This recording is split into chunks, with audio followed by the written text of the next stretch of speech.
Is this really the beginning of the end of the world? No, I don't think so.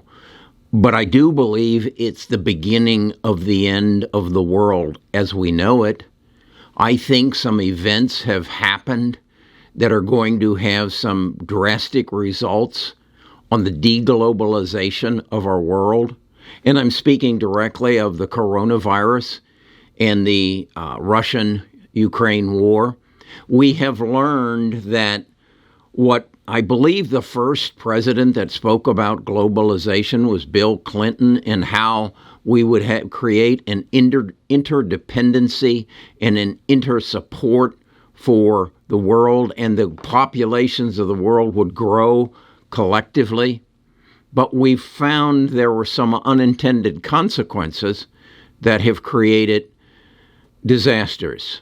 The first of that, as I said, being that of the pandemic that has killed millions of people, and it won't be the last pandemic. And then I think most striking is the aggression from Russia, recognizing that their economy was failing, that their society was dying, and that they were vulnerable to NATO on certain fronts, and thus they made the efforts to close those gaps, and thus we have ourselves in the midst of what could be World War III.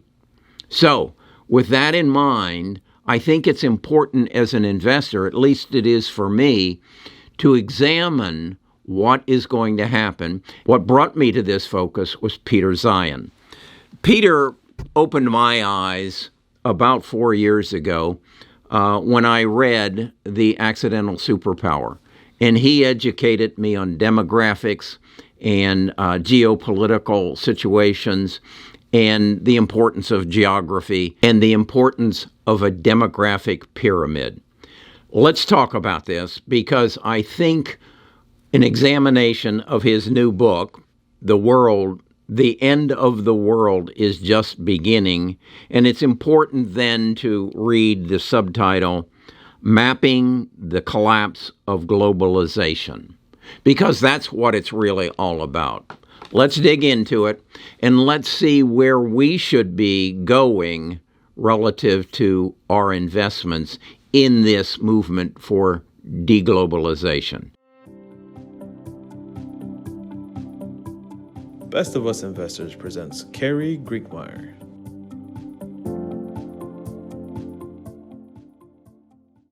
First and foremost, Peter explained to me in The Accidental Superpower, and then again in his new book that just becomes available this next week, that demographics are the key to the growth of any nation, in that you have children the age of 0 to 20 who are a pure drag on the economy. They have to be fed, they have to be educated, they have to be housed. They don't pay taxes, they don't produce goods. But once they reach 20, they become taxpayers, they become the biggest source of consumption of products and services, and they are those people who support the economy that will grow.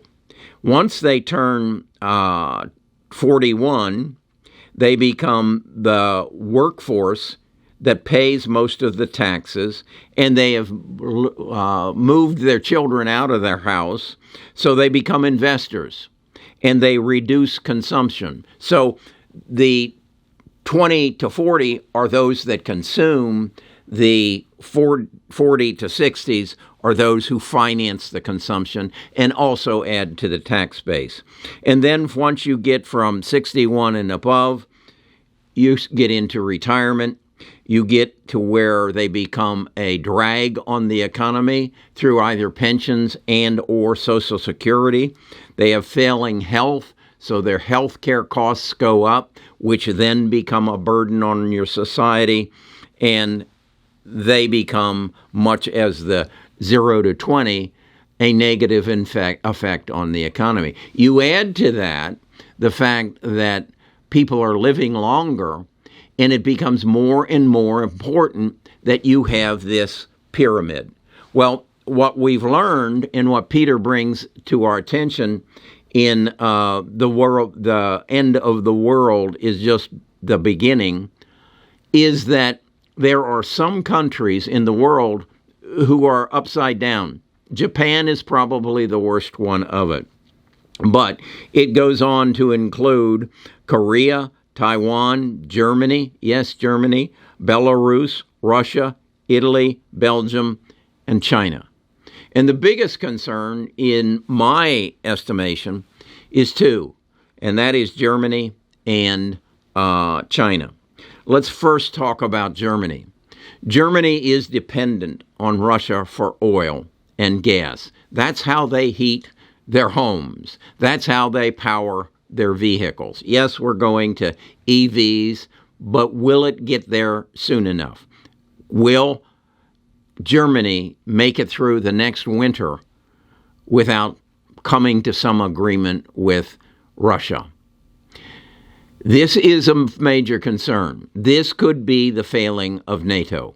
That then accelerates the speed of de-globalization and brings everything back to North America as far as we're concerned. The other element is that of China. I don't think many people recognize exactly what happened in China. China has basically been financed by low interest rates and our demand for products, our willingness to give up our manufacturing for cheaper prices. And it is particularly important in certain forms of electronics. There are parts of, use a iPhone as an example, that take tremendous technology, but there are other parts that just take labor. And as that labor became more expensive in the United States, we farmed it out. We now have some companies that are totally dependent on China and other countries for the manufacturing of our goods. So I, as an investor, have to look at that and say, where do I want to put my money to avoid the exposure to what I think is going to happen as a result of de-globalization? Why is China in such particular bad situation? Well, first of all, they had the one-child policy, and that ran from 1975 through 2015. So they have a shortage of young people, particularly young girls, which adds to their future problem of creating a younger base.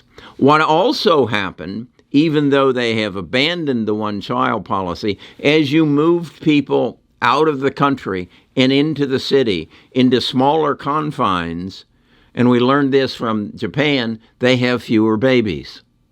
And that's the issue they have. The other issue they have, they are totally dependent on other people for their energy and for their food.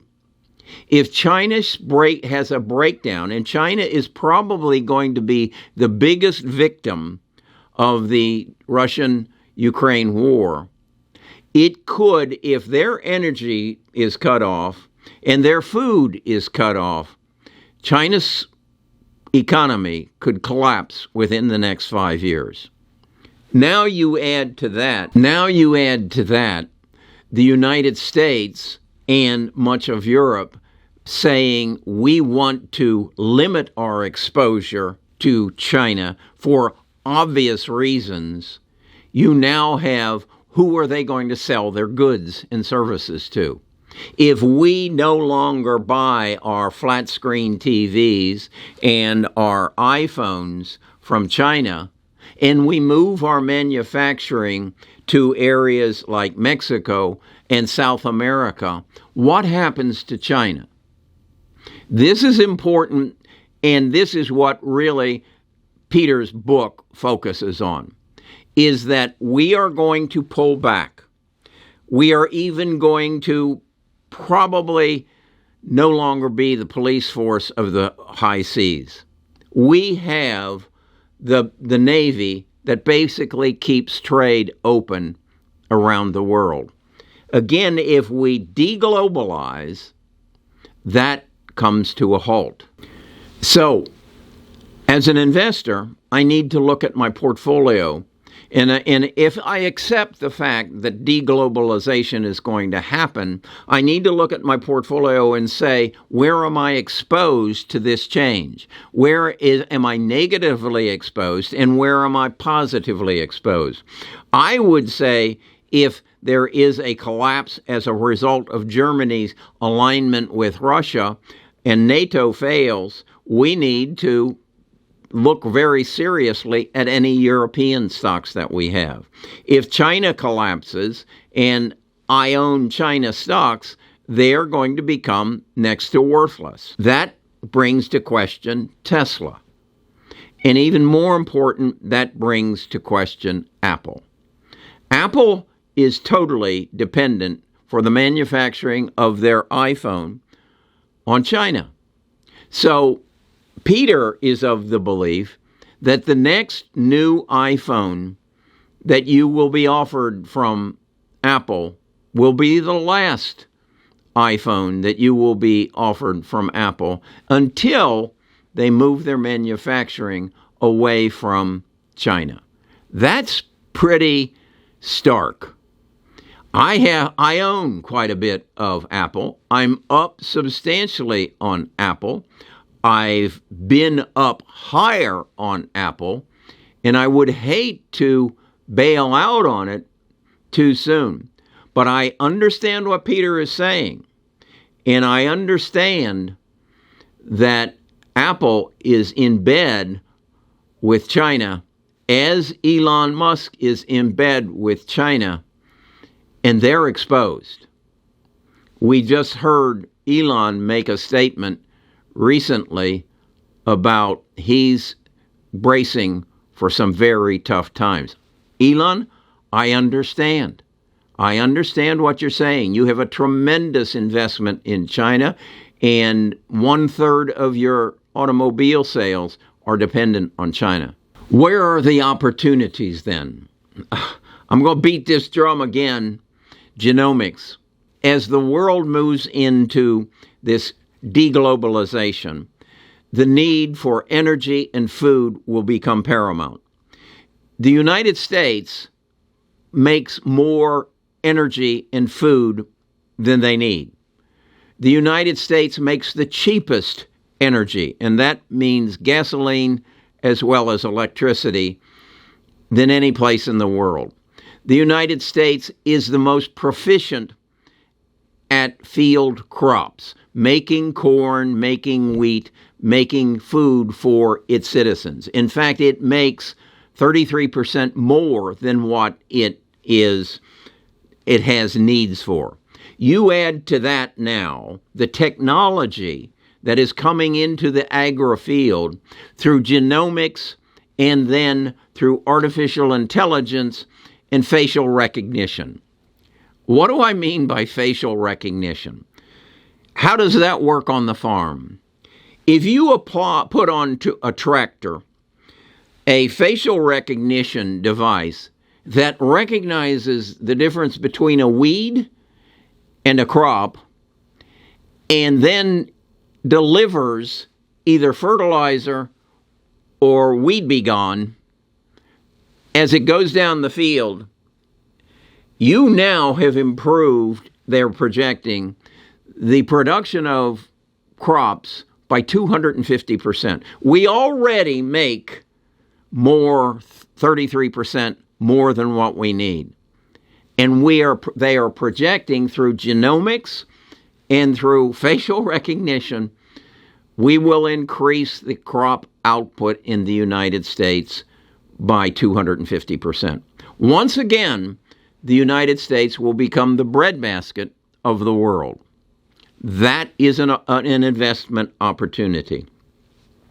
We are going to bring manufacturing back to the United States. We can't do that if we bring back or we depend on workers as we have in the past. We've proven that.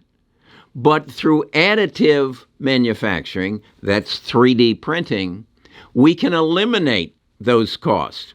Through robotics, we can eliminate those human costs. Not only the cost of the labor, but the cost of the maternity leave, the cost of the health insurance. So as an investor, I look for investments like 3D printing that will help me participate in the deglobalization of the world. As we bring our involvement in, and as countries who aren't as fortunate through demographics and through protected borders, our defense system has to be improved.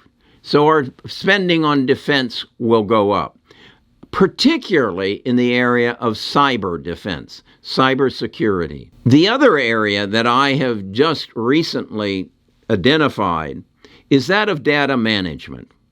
We have witnessed the efficiency of good data management, and we have seen that in the growth of Google, Amazon, Microsoft, Facebook. They manage our data, the data that they collect from us, so well that they know what we're going to purchase before we purchase it. That has not been the case in the rest of the world. The use of data to make other companies be more efficient has not reached the level of Amazon, Microsoft, Google, and Facebook. That, through artificial intelligence and software, is going to be a growth area of the future. It's going to be essential as we bring in and deglobalize our economy. We're going to need labor, and we're going to need labor at cheaper prices than we can get it in the United States. That takes us to Mexico and South America. Okay, then what should you avoid? Avoid investing in any country that has an aging population, because their pension costs are going to bury them, and they're going to become dependent on borrowing money to pay for the needs of their aging population. So any country that you might consider investing in that has an aging population, as interest rates go up, the cost of taking care of that aging population is going to become unbearable, and you will see nations fail. You add to that the medical cost that the terminal countries are facing, and it's not going to be a pretty scene. Peter has some very specific feelings about Bitcoin. I'm going to suggest you read the book and you get your opinion. I'm not going to speak to Bitcoin because I don't feel I have enough knowledge to speak to Bitcoin. I do, however, believe that digital currency is in our future. I also believe that a major change will occur in our banking system. And that's because in my life, who is the most difficult entity that I have to deal with? My bank. My bank has rules that basically say, Kerry, your money's not your money. It's our money, and you're just having access to it through us. Banking systems are going to change. Digital currency is going to become a part of my future. I know that. So I want to invest in that as well. I'm going to put a link in the description to Peter's book. I'm also going to invite you to join me and let's talk about this. This is probably sum total the most important investment situation that you're going to face in the next 10 years. And if you don't understand it, and truly, understanding something only really comes when you have a community that you can sit with and talk about and exchange ideas and exchange information. And this is just going to come so fast and furious that I believe a community is the best answer. I use that through my tribe. I have a Discord. I want to invite you to come take a look at it. I'm going to send those of you who are on my email list an email explaining it in more detail in the future. So if you want to get on my email list so that you get that information, again, go into the description, send me your email, your name and your email list, and I'll continue to communicate with you. I'm going to get the book. I'm going to read it. Actually, I've already ordered it on Audible. I'm going to listen to it. If, in fact, it is what I think it's going to be, I will buy a copy of it, as I did with this, and read it with the Audible going on in my ear. So that's my take on the beginning of the end of the world, the de-globalization of our economy, the world's economies.